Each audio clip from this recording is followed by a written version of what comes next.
안녕하세요. 기가스터디 굿맨 인사드립니다. 자, 오늘은요, 제가 그동안 학생들을 만나면서 정말 많이 해왔던 어휘에 대한 이야기를 공유해보고자 합니다. 오늘 영상 끝까지 보시면요, 단어 암기가 부담스러워서 영어 공부가 싫어지는 분들이 한 줄기 빛과 같은 단어 공부 방법을 알게 되실 겁니다.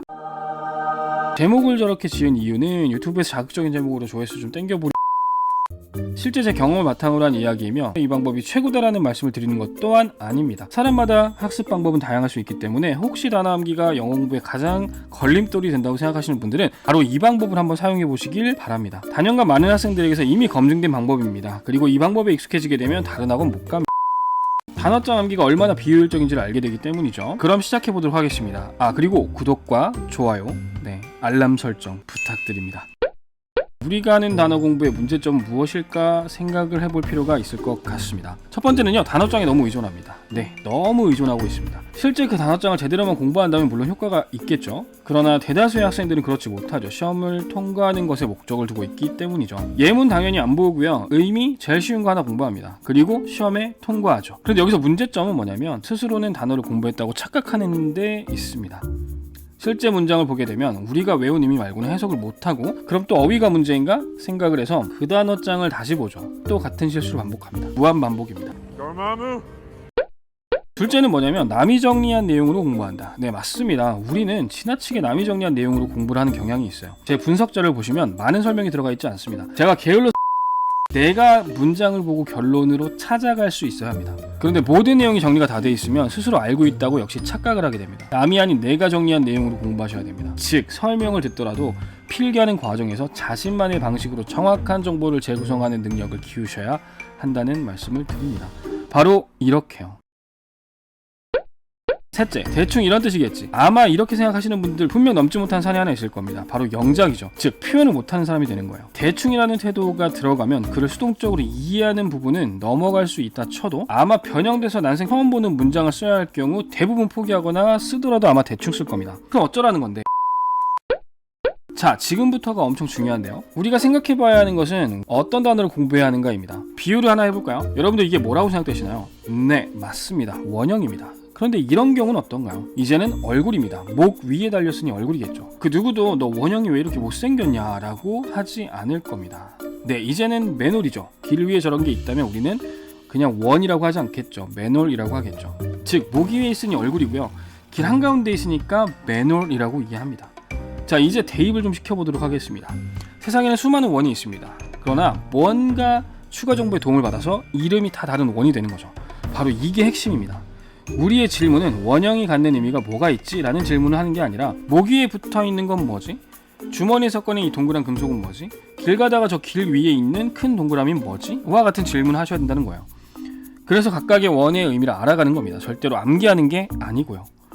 제가 내린 암기의 정의는요, 억지로 어떤 것을 익숙하게 만드는 작업입니다. 억지로 하다 보니 나 같은 씹새끼는 램이라고 부릅니다. 이런 식으로 단어를 암기하는 지경에까지 이르게 되는 거죠.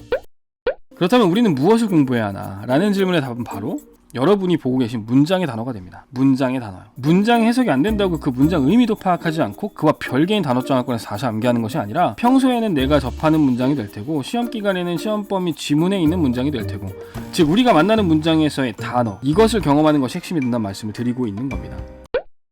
지금부터 어떻게 해야 되는 이야기를 좀 해드리도록 할게요. 영어를 하면서 수많은 문장을 경험하게 되는데요, 그렇게 경험하는 문장들은 쉽게 이해 가능한 문장들도 있고 한눈에 의미가 들어오지 않는 문장들도 있습니다. 제가 말씀드리고 싶은 부분은 우리가 모르는 단어를 만났을 때입니다. 문장에서 모르는 단어 만났을 경우에 태도가 두 가지로 나뉘게 되는데, 찾아보는 사람과 그렇지 않은 사람, 이렇게 두 부류가 됩니다. 당연히 찾아봐야 한다는 말씀을 드리는 거겠죠. 예를 들어서 positive의 의미는 답은, 저한테 이 질문을 하신다면 답은 모릅니다가 돼요. 알 수가 없어요. 의미 확정이 안 된다는 말씀을 드리는 겁니다. 긍정적이라는 뜻이잖아요. 그럴 수도 있겠죠. 문장 하나 보도록 하겠습니다. President Biden had also been in close contact with a staff member who later tested positive. 자, 여기서의 positive는요, 양성 판정할 때의 그 양성을 의미하는 표현입니다. 사전을 찾으면 이렇게 나오죠. 이렇게 검색을 하고 적어 놓습니다. test negative, positive for something, 이런 식으로 활용이 된다는 말씀을 드리는 거예요. 그러나 단어 바로 위에 또는 아래에 적어 놓는 것이 아니라 멀리 떨어뜨려 적어 놓습니다. 그리고 참고로 군에서는 yes라는 의미로 positive를 쓰기도 합니다. 자, 그 다음에 해야 할 일은 뭘까요? 테스트 준비가 아니라면요 이제 할 일은 없습니다. 다시 보지 않습니다. 그냥 한번 찾아보고 문장의 의미를 파악했다는 것, 이게 가장 중요합니다. 이렇게 한번 경험하게 된 겁니다. 외우지 않습니다. 중요한 단어면 또 만나게 돼 있어요. 영어 공부를 한두 달 하고 끝내지 않죠. 혹시 오늘 이후로 영어 공부를 하지 않을 분이시라면 이 영상을 여기서 끄시는, 영어 공부를 하는 앞으로 계속 볼 겁니다. 즉 내가 찾아본 그 단어를 반드시 또 만나게 될 겁니다. 그때 기억이 나면 좋은 거고요. 아니면 한 번 더 위의 과정을 반복하시면 됩니다. 이게 왜 중요하냐? 우리는 결국 한 번도 본 적이 없는 문장의 의미를 파악하는 것이 중요합니다. 그러나 매번 남이 정리한 단어를 기반으로 공부를 하게 되면 스스로 문장을 파악해본 경험이 부족하게 되고 스스로 문장의 의미를 파악해야 하는 그런 시험에서는 당연히 힘들 수밖에 없다는 것이죠. 만일 시험을 준비하고 있다면 찾아서 정리한 저 단어가 포함된 문장을 자신의 스케줄에 맞춰 반복하시면 됩니다. 단어만 보는 것이 아니라 문장을 읽고 이해를 해보는 방식으로 반복을 하시면 된다는 말씀을 드리는 겁니다. 어차피 범위라는 게 존재하기 때문에 이 작업을 빨리 해놓고 반복하시면 된다는 얘기예요. 단기 기억으로 어떤 단어의 의미 중 하나를 써냈다고 그래서 단어 시험에 통과했다고 좋아하시면 안 된다는 말씀 드리는 겁니다. 그게 결국엔 여러분들의 영어 학습을 망치게 되거든요. 이렇게 말씀을 드리면 또 이런 질문을 하시는 분들이 있습니다. 이건 어느 정도 영어를 해야 할 수 있는 부분이 아닐까요? 노베이스는 어려울 것 같은데. 네, 이런 질문 나옵니다. 그런데 저는 처음부터 영어 단어를 암기하지 않았습니다. 그럼 노베이스는 어떻게 단어 공부를 하는지 이 영상의 반응을 보고 다음 영상에서 공유해 드리고자 합니다.